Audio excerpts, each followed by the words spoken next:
Hello दोस्तों। आज मैं आप लोगों को एक्सप्लेन करने जा रहा हूँ एंशिएंट लव पोइट्री का part 18। So let's begin. Episode के स्टार्ट में हम लोग देखते हैं कि माउंट लुकआउट पे सभी लोग इकट्ठा हो जाते हैं और वो सभी लोग तिएनजिंग स्पेयर को पाना चाहते हैं। और हम लोग देखते हैं कि तिएनजी और जियांग भी वहाँ पे होते हैं, लेकिन वो किसी के सामने नहीं आते। वो देखना चाहते हैं कि क्या सच में चिंगमू ही बाइजू है। और फिर तभी हम लोग देखते हैं कि वहाँ पे होंगरी उन सभी को कहता है कि तुम सभी लोग यहाँ पे क्या कर रहे हो, और वो उन सभी को डांटता है कि तुम लोग यहाँ से चले जाओ। लेकिन वो तभी देखता है कि वहाँ पे चिंगमू है, तो वो उस पर अपनी फायर फ्लेम से उस पर अटैक करता है। और फिर वो उस फायर फ्लेम से चिंगमू उस तेंचिंग स्पेयर के सर्कल में चले जाता है और वो तेंचिंग स्पेयर उसे अपना मास्टर चुन लेता है और उसे अपनी सारी स्पिरिचुअल एनर्जी देने लगता है, जिसे ये सब देख के वहाँ पे सब लोग हैरान होते हैं। और तिएनची और जियांग भी बहुत ज़्यादा हैरान होते हैं और सोचते हैं कि क्या यही सच में भाई जू है जो इतने सालों से गायब था। दूसरी तरफ वहाँ पे चिंगमू को देखते हैं, जिसे बायजू के कुछ विज़न आ रहे होते हैं जो कि उस तिएनचिंग स्पेयर से कनेक्टेड थे। और हम लोग देखते हैं कि वो याद करता है कि कैसे कैसे सेंग्यू उसे छोड़ कर चली गई थी और वो कैसे अकेला पड़ गया था और उसने कैसे फिर तिएनचिंग स्पेयर को इस माउंटेन पे छोड़ दिया था। और फिर हम लोग देखते हैं कि तभी वहाँ पे वो सभी लोग आपस में फ़ाइट करने लगते हैं, क्योंकि डीमन लोग कहते हैं कि हम किसी भी तरीके से इस तिएनचिंग स्पेयर को पा के रहेंगे, हम किसी और को इसे लेने नहीं देंगे। लेकिन तभी वहाँ पे जैंग जाओ उन सभी से लड़ने लगती है, कहती है कि तुम लोग इतने भी पावरफुल नहीं हुए हो। और वो तभी अचानक से वो हमला उस पे चला जाता है चिंगमू के ऊपर, जिसे काइलिन उन पे अपने ऊपर ले लेता है। और वो फिर जिंग जाओ से लड़ने लगता है और कहता है कि तुम्हारी हिम्मत कैसे हुई मेरे मास्टर पे अटैक करने की, जिस पे जिंग जाओ भी उस पर हमला कर देती है, लेकिन वो उसकी बराबरी नहीं कर पाती। और तभी उसकी मदद करने के लिए जिंग जियान भी चला जाता है, लेकिन वो इस पे हमला नहीं करना चाहता काइलिन पे।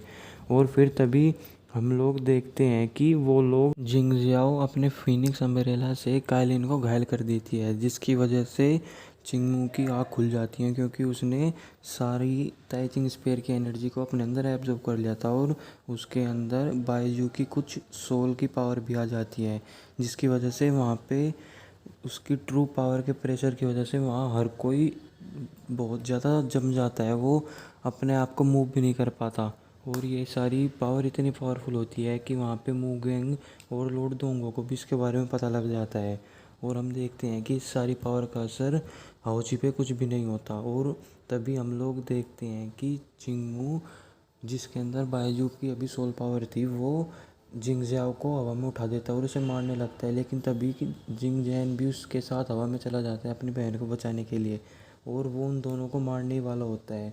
तभी वो देखता है कि वहाँ पे तो हाउची है और वो उसे सेंग समझ लेता है और उसे अपने पास बुलाता है। तभी वहाँ पे मूगैंग और लॉर्ड दोंगो आते हैं और कहते हैं कि मास्टर बायजू प्लीज़ हमें माफ़ कीजिएगा, मेरी बेटी ने जो भी आपको ऑफेंड किया और काइलिन के साथ किया, मैं उसके लिए माफ़ी चाहता हूँ, आप प्लीज़ इन दोनों को छोड़ दीजिए।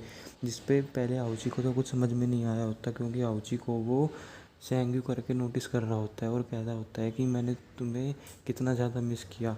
तभी वो उसे कहती है कि क्या आप इन्हें प्लीज़ छोड़ सकते हैं, जिस पे वो उन दोनों को छोड़ देता है। और हम देखते हैं कि उसके बाद तुरंत ही चिंगमू भी बेहोश हो जाता है। और फिर तभी हम लोग देखते हैं कि मूगैंग उन सभी को डांटता है कि तुम सब लोग ये सब क्या कर रहे थे, और उन सभी को कहता है कि अब तिएनजिंग स्पेयर ने अपने मालिक को चुन लिया है, इसलिए अब यहाँ पे आप सब लोग कुछ नहीं कर सकते, इसलिए आप सब लोग यहाँ से जा सकते हैं। और फिर वो लोग वहाँ से चले जाते हैं और चिंगमू को लेके हाउची और येनरेन चेंजिंग पैलेस में चली जाती हैं। और हम लोग देखते हैं कि तिएनची और जैन वहाँ से चले जाते हैं और तिएनची और जैन को चिंगमू की और हाउची की ट्रू आइडेंटिटी पता लग जाती है कि वो दोनों ही बाइजू और सेंग्यू का रीइंकार्नेशन है। और उसके बाद हम लोग देखते हैं कि वो प्लान बनाता है कि मैं चिंगचिंग पैलेस में एक बार जाऊंगा। और फिर हम देखते हैं कि वहाँ पे दूसरी ओर हम देखते हैं कि लॉर्ड दोंगवा माउंट लुकआउट पे आए हुए होते हैं और उसके एंट्री गेट पे खड़े होते हैं और याद कर रहे होते हैं कि ये मास्टर बाइजू के जब कंट्रोल में था तब ये पूरा माउंटेन कितना अच्छा लगता था। और वो बस इसी बात को याद कर रहे होते हैं। और फिर तभी हम लोग अगले सीन में देखते हैं को फैंगरेन देख रही होती है कि इसे क्या हुआ है। तो वो बताती है कि इसकी स्पिरिचुअल वेंस अभी डैमेज हो गई हैं, क्योंकि इसके अंदर मास्टर बाइजू की स्पिरिचुअल वेंस नहीं है उनके पावर को संभालने के लिए। और तभी आउची कहती है कि स्पिरिचुअल पॉन्ड से जितनी भी ज़्यादा हो सके मेडिसिन लेके आओ, हमें किसी भी हालत में चिंगमू को ठीक करना होता है। और तभी वहाँ से फैंगरेन अपने एक सेवक को लेकर वहाँ से चली जाती है। और हम देखते हैं कि हाउची चिंगमू की बहुत ज़्यादा फिक्र कर रही होती है और बहुत ज़्यादा टेंशन में होती है। और तभी फैंगरेन से उसका वही दोस्त पूछता है कि तुम इसे चिंगमो को यहाँ पे क्यों लेके आई, इसकी वजह से हो सकता है कि चेंजिंग पैलेस में कुछ मुसीबत आ जाए। जिस पे वो उसे कहती है कि तुम इस बात की फिक्र मत करो, क्योंकि वो आगे फ्यूचर में हो सकता है कि ये भी हमारी चेंजिंग पैलेस का ही एक मेंबर भी बन जाए। जिसकी बात वो समझ नहीं पाता थोड़ी सी। और फिर तभी हम देखते हैं कि चिंगमू की आउची बहुत ज़्यादा केयर कर रही होती है। वो उसके हाथ पसीना पूछ रही होती है और उसके सर पे ठंडी पानी की पट्टियाँ भी रख रही होती है। और तभी हम लोग देखते हैं कि अगले सीन में उसी दिन रात को तिएनची हाउसी से मिलने के लिए आया हुआ होता है। और वो उसे बताता है कि मैं तुम्हारे मन में जो भी सारे डाउट हैं मैं उन सभी को क्लियर कर दूंगा। और वो उससे कुछ बात करने लगता है। और तभी हम देखते हैं कि फैंगरेन और जियन भी वहीं पे एक पेड़ के पीछे से खड़े होकर सब देख रहे होते हैं। और तभी जियन उससे कहता है कि इन दोनों की जोड़ी कितनी अच्छी लग रही है ना। जिस पे उसे फैंगरेन कहती है कि तुम्हें क्या पता, तुम यहाँ से जाओ। और तो तुम कौन हो जो यहाँ पे चिंग चिंग पैलेस में आ गए। जिस पे वो कहता है कि मैं डीमन किंग का एक बहुत अच्छा सर्वेंट हूँ। जिस पे वो उससे कहती है कि एक डीमन की और एक मॉर्टल की कैसे दोस्ती हो सकती है, जाओ तुम यहाँ से। और तभी हम लोग फिर देखते हैं हेवनली रियल में वहाँ पे जिंगजाओ की तबीयत बहुत ख़राब होती है। और वुहेन कहती है मुवेंग को कि तुमने चिंगमो को ऐसे कैसे छोड़ दिया, उसने हमारी बेटी को इस तरीके से इंजर्ड कर दिया और तुमने उसे जाने दिया। जिस पे वो से कहता है कि हमारी बेटी को इंजर्ड करने वाला चिंगमू नहीं बल्कि मास्टर बाइजू थे। जिस पे वो कहती है कि मास्टर बाइजू, इतने 1000 सालों में हमने कभी मास्टर बाइजू के बारे में नहीं सुना। जिस पे वो कहता है कि तेंचिंग स्पेयर ने चिंगम्यू को अपना मालिक चुन लिया है और उस तेंचिंग स्पेयर में मास्टर बाइजू का सोल का एक पार्ट था। इस वजह से उस सोल ने हमारी जिंगजाओ को घायल किया था, ना कि चिंगमू ने। और हम देखते हैं वहाँ पे चिंगमू को मास्टर बाइजू के सभी विज़न आ रहे होते हैं कि कैसे कैसे हाउची ने उन सभी के लिए सेक्रीफाइस किया था एज अ सेंगू। और वो सभी को बचाना चाहती थी, लेकिन बाइजू उसे बचाने की बहुत कोशिश करता है और वो अपने पावर से बाइजू को एक ट्रैप में फंसा देती है जिससे वो उसे ना बचा पाए। और हम देखते हैं कि वो अपने आप को सेक्रीफाइस कर देते हैं दुनिया के लिए। और फिर तभी चिंगमू की भी आँख खुल जाती है और वो होश में आ जाता है और उसके सर में बहुत पेन हो रहा होता है। और हम दूसरी तरफ देखते हैं कि कहता है कि तुम एंशिएंट गॉड सेंग्यू की एक सर्वेंट थी और वो तुम्हारे साथ हमेशा रहती थी, वो तुम्हारे साथ हमेशा खेलती थी। और वो बताता है कि मैं और तुम दो आपस में प्यार करते थे और चिंगमू ही था वो उसकी प्रीवियस लाइफ में जिसने हम दोनों को अलग किया था। और वो उसे कहता है कि हम दोनों को फिर से एक हो जाना चाहिए और चिंगमू को अब की बार हम लोग नहीं छोड़ेंगे। वो फिर से यही कर रहा है, वो हम दोनों को अलग कर रहा है। जिस पे उसे उसकी बात पे कुछ यकीन नहीं होता। और तभी वो उसे बताता है कि मैं तुम्हारी चाहूँ तो स्पिरिचुअल वेंस को भी ठीक कर सकता हूँ, क्योंकि पिछली बार भी मैंने ही तुम्हारे स्पिरिचुअल वेंस को ठीक किया था।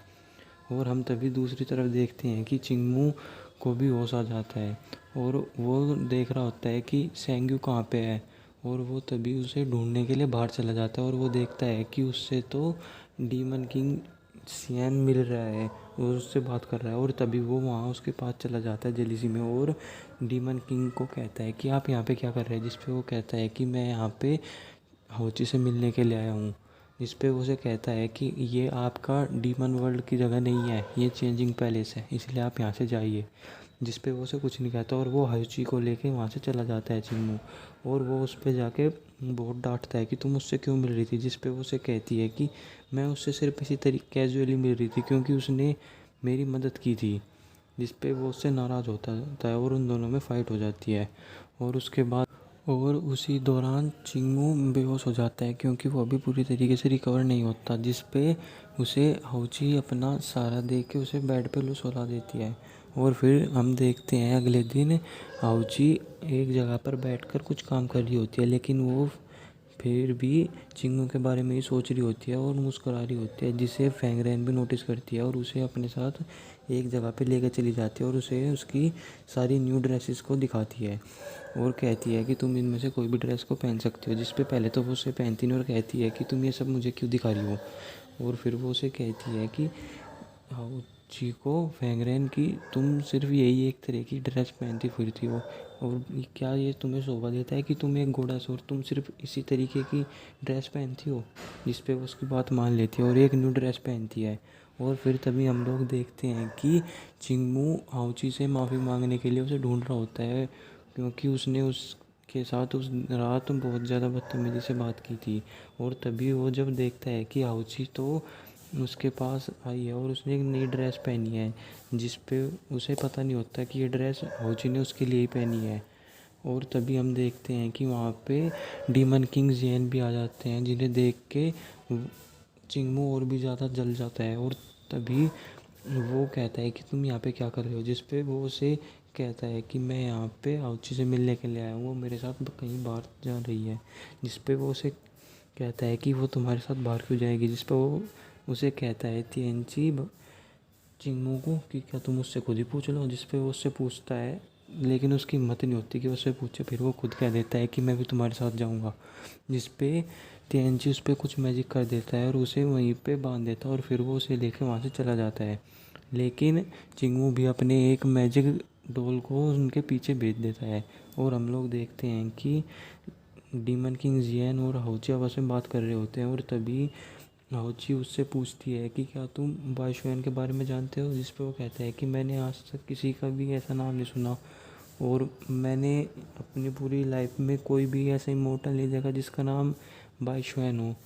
जिस पे तभी तिएनची को पता लग जाता है कि चिंगमू ने अपनी एक मैजिक पपिट को हमारे पीछे लगाया हुआ है, जिस पे वो उससे कुछ प्यार भरी बातें करने लगता है हाउची से और उसकी वो बातें समझ में नहीं आती, जिस पे वो उस मैजिक पपिट को डिस्ट्रॉय कर देता है। इसी के साथ हमारे एपिसोड की एक्सप्लेनेशन भी यहीं पे ख़त्म हो जाती है। Thank you guys.